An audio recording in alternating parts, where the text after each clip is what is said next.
Hello students, आज हम class 10th की इंग्लिश बुक फर्स्ट फ्लाइट के जो फर्स्ट लेसन है उसकी सेकंड पोएम के क्वेश्चन आंसर्स को देखते हैं। पोएम का नाम है फायर एंड आइस। जैसे कि आपने पोएम को पढ़ रखा है कि पोएम में ऐसा पोएट को लगता है कि या तो आग से या ठंड से जो है पृथ्वी ख़त्म हो जाएगी। तो क्वेश्चन पूछा गया है पहला, there are many ideas about how the world will end. बहुत सारे आइडियाज़ दिए जाते हैं कि कैसे ये दुनिया ख़त्म होगी। Do you think the world will and someday? आपको क्या लगता है कि किसी दिन दुनिया ख़त्म होगी? Have you ever thought what would happen if the sun gets so hot that it burst or grows colder and colder?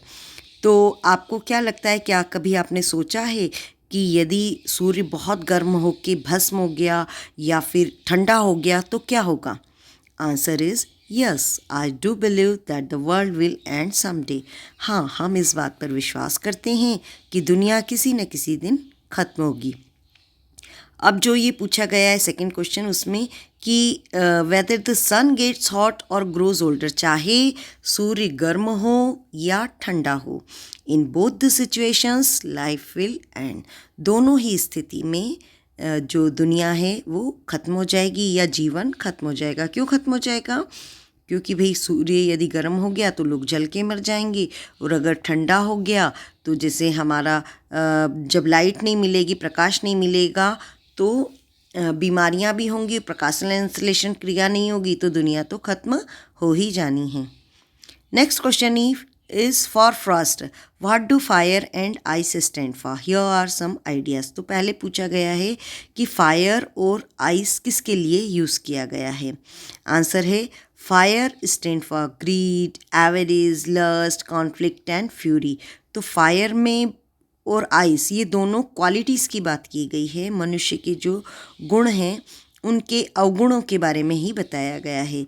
तो कौन से अवगुण हैं फायर में, कौन से आते हैं? ग्रीड, लालच, एवरिस, ये भी धन की इच्छा, लस्ट, कॉन्फ्लिक्ट, फ्यूरी, बहुत ज़्यादा गुस्सा होना, मतभेद रखना, ये सारी चीज़ें फायर में आती हैं। और आइस में यदि फायर में अवगुण हैं तो ऐसा नहीं है कि आइस में कोई गुण है, आइस में भी इन्होंने अवगुण ही लिए हैं। वो कौन से हैं? क्रुएलिटी मतलब क्रूरता, इनटॉलरेंस असहिष्णुता, रिजिडिटी कठोरता, insensitivity coldness, indifference and hatred. तो ये जो नफ़रत की भावना और मतभेद वाली बातें हैं, ये सारी चीज़ें आइस के दुर्गुणों के अंतर्गत आती है।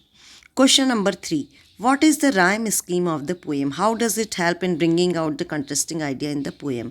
अब पोएम की राइमिंग स्कीम क्या है? तो ये आपको क्या करना है, पोएम में जब पहली लाइन आती है उसको आप ए नाम दीजिए। यदि उससे मिलती जुलती जो लास्ट वर्ड का आपका जो प्रोनाउंसिएशन होता है तो वैसा ही अगर होता है तो उस लाइन को भी आप ए नाम देंगे, अगर दूसरा होता है तो उसे बी देंगे।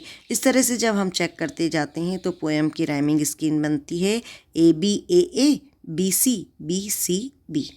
ठीक है, तो ये राइमिंग स्कीम किस लिए ली गई है? This rhyming scheme helps in bringing out the contrasting idea fire and ice presented in the poem.